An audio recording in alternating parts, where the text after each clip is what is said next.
حتما برای شما هم پیش اومده یه واچ لیست داشتید، منتظر بودین که به اون نقطه‌ای که میخواد برسه، منتظر بودین یه ارز بخواد پامپ بشه و اونو از دست دادید. حالا یه راهکار میخوام بهتون آموزش بدم که رو پولبکی که میخواد بزنه ادامه پامپ اون حرکت رو و لگ بعدی اون حرکت رو از دست ندیم و اونو بتونیم که بگیریم. همونجور که میبینید ما داخل ارز کیک هستیم. این ارز من داخل صفحه اینستاگرام خودم معرفی کردم که یه 50% از اینجاها که معرفی کرده بودم حدوداً بالا رفت و میخوام بهتون بگم که من چجوری تونستم این لگ دوم رو بگیرم. من هم این لگ اول رو که ساعت 5 صبح همونجور که میبینید شروع شده بود از دست دادم، ولی لگ دوم که لگ بزرگتری هم بود اونو گرفتم.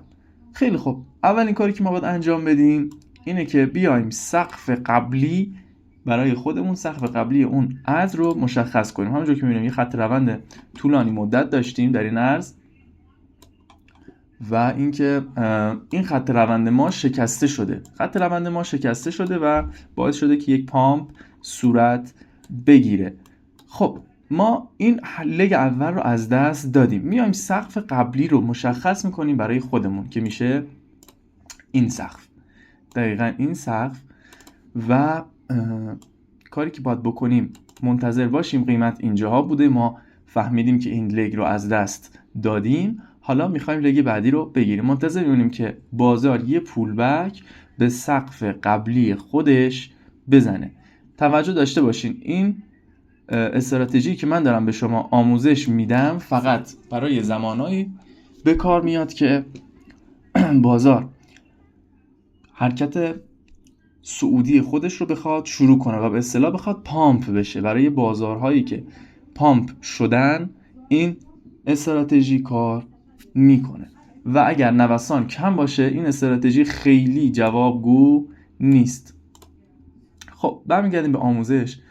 گفتیم اجازه میدیم که این بازار بخواد اصلاح بزنه به محدوده‌ای که ما مشخص کردیم. وقتی به این محدوده سقف قبلی ما برخورد میکنه ما میتونیم اصلا از قبل روی این محدوده حتی بای لیمیت بذاریم، یه بای لیمیت اینجا بکاریم که هر وقت رسید که دیگه جان نمونیم. ولی نه، اگر میخواین ببینید و برای خودتون تاییدیه بگیرید و بعد وارد بشین دیگه میتونین یه آلرت رو این قیمت برای خودتون مشخص کنین که نوتیفش روی گوشی شما حتما بیاد و خبردار بشین. پس وقتی که به این قیمت رسید اینجا یه محدوده خیلی قوی هست برای ما و شروع حرکت و لگ بعدی قیمت از اینجا ادامه دار میشه و شروع میشه. پس نکاتی که با داخل این استراتژی رعایت کنیم اینه که حتما فقط برای ارزهایی که پامپ شدن و لگ اول رو از دست دادیم میتونیم این کار رو انجام بدیم. حتما ارز باید پامپ شده باشه، نوسان باید خیلی قوی بوده باشه که این ناحیه برای ما یک ناحیه خیلی قوی باشه که بتونه شروع لگ بعدی حرکت ما باشه. اگر از این ویدیو خوشتون اومد حتما کانال ما رو سابسکرایب کنین. هر روز و هر هفته برای شما ویدیوهای آموزشی خوب و متنوع از بازارهای مالی قرار میدیم.